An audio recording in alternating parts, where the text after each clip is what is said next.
do NEST, e nesse vídeo nós vamos falar um pouco para vocês a respeito do controle de vibrações em estruturas.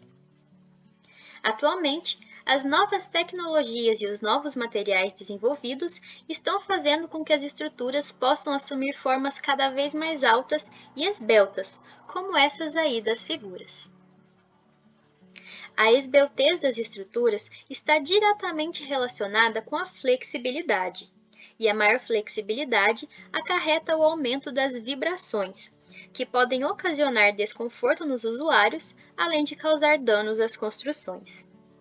Então, as construções modernas estão sujeitas a maiores deslocamentos e são cada vez mais sensíveis a ações externas.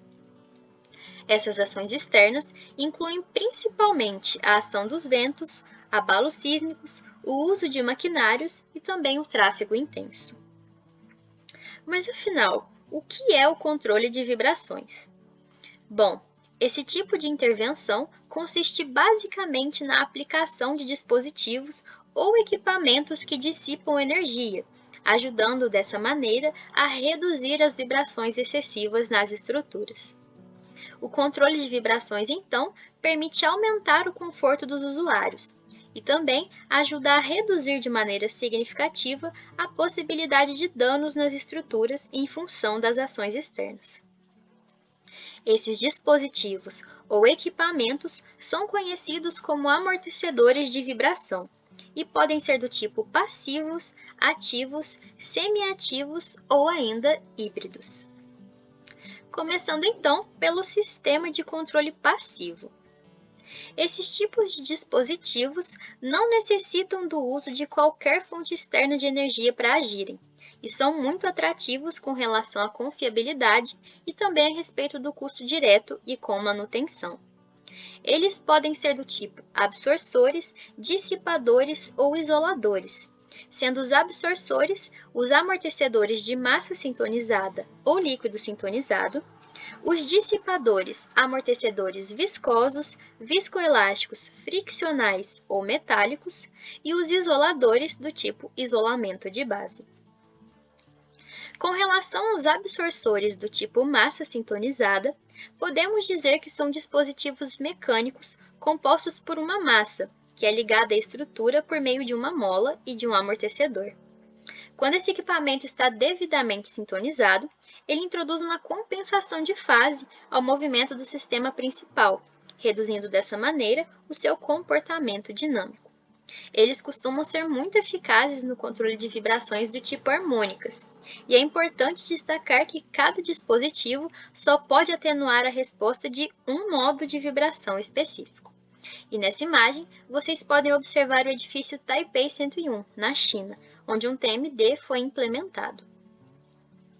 Já os TLDs, eles produzem um efeito bem semelhante e parecido aos TMDs, porém, eles usam um efeito hidrodinâmico de um líquido, normalmente a água, no interior de um reservatório que pode assumir várias configurações diferentes, e no sentido também de introduzir uma compensação de fase ao movimento da estrutura.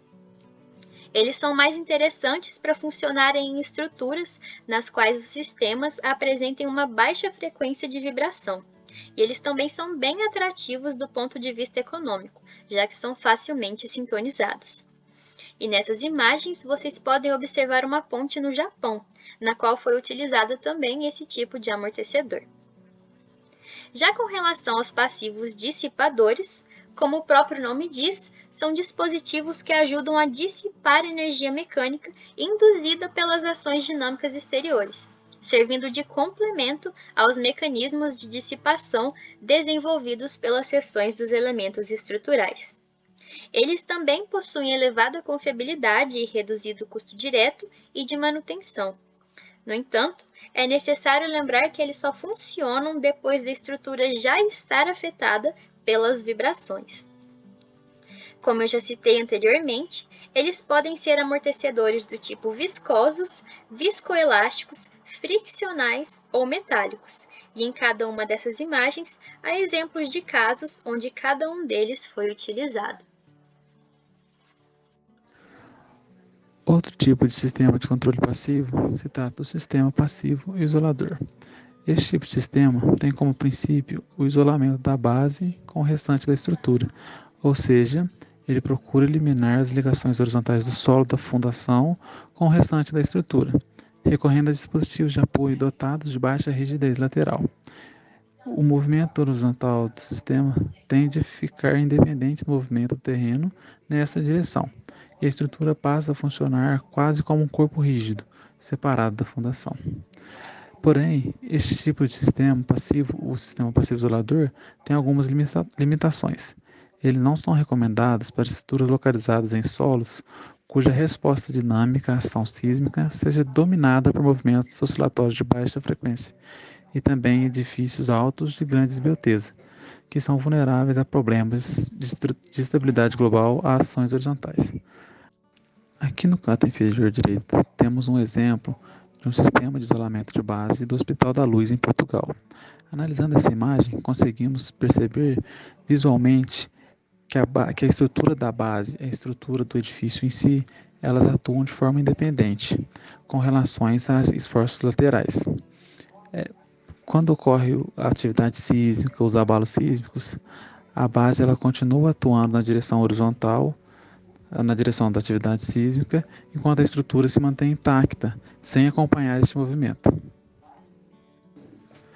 Falando um pouco agora sobre o sistema de controle ativo, ele é um sistema mais utilizado em estruturas flexíveis que apresentam uma dinâmica onde vários modos de vibração podem contribuir para a resposta estrutural.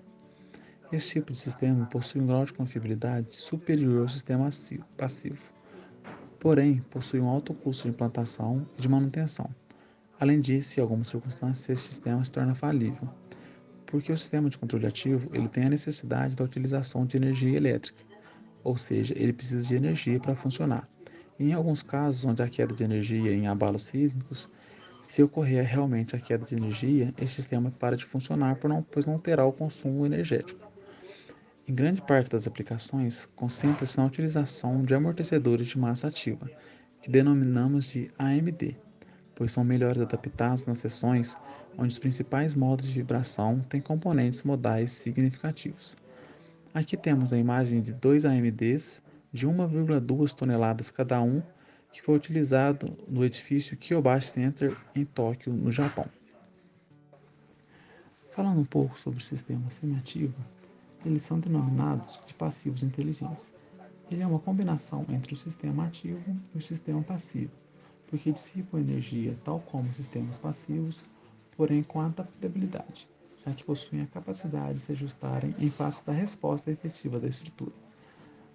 É uma solução mais econômica e confiável do que os sistemas ativos, e requer uma pequena quantidade de energia para seu funcionamento. Existem alguns casos, alguns estudos, onde esse tipo de sistema consome menos energia do que uma lâmpada comum que a gente utiliza em casa. Para esse tipo de sistema, existem 4 dispositivos: o dispositivo de rigidez variável, AVS, amortecedores viscosos de orifício variável, o AOS, amortecedores de viscosidade variável e o amortecedores de atrito variável. Aqui na primeira imagem temos a localização de um amortecedor AVS que foi utilizado no edifício Kashima Technical Research Institute, em Tóquio, no Japão. Já na segunda imagem, temos um exemplo do amortecedor de orifício variável utilizado no edifício Kashima Shizuoka, em Tóquio, no Japão. Sobre o sistema de controle de vibração híbrido, que é uma combinação do sistema passivo com o sistema ativo. E o sistema mais utilizado se trata do HMD, Hybrid Mass Dampers, que é uma combinação do TMD, que faz parte do controle do sistema passivo, com o sistema ativo, explorando o efeito passivo dos TMDs e a implementação de um sistema ativo paralelo. Com esse tipo de sistema, a gente procura ter um melhor desempenho do aparelho e também uma redução do custo direto do sistema e de manutenção, e também do consumo de energia elétrica.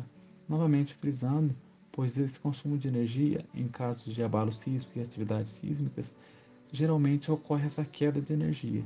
Então, sempre procuramos fazer com que esse consumo de energia seja diminuído, seja reduzido. Demonstrando agora um exemplo no que é o edifício Shinjuku Park Tower, localizado em Tóquio, no Japão. E nesta próxima imagem temos um exemplo no HMD em forma de V. Bom, pessoal, era isso que a gente queria trazer para vocês. Esperamos que tenham gostado. Sigam o nosso canal no YouTube, sigam também nossas redes sociais e qualquer dúvida, qualquer sugestão, estamos à disposição. Obrigado a todos, um grande abraço, até mais.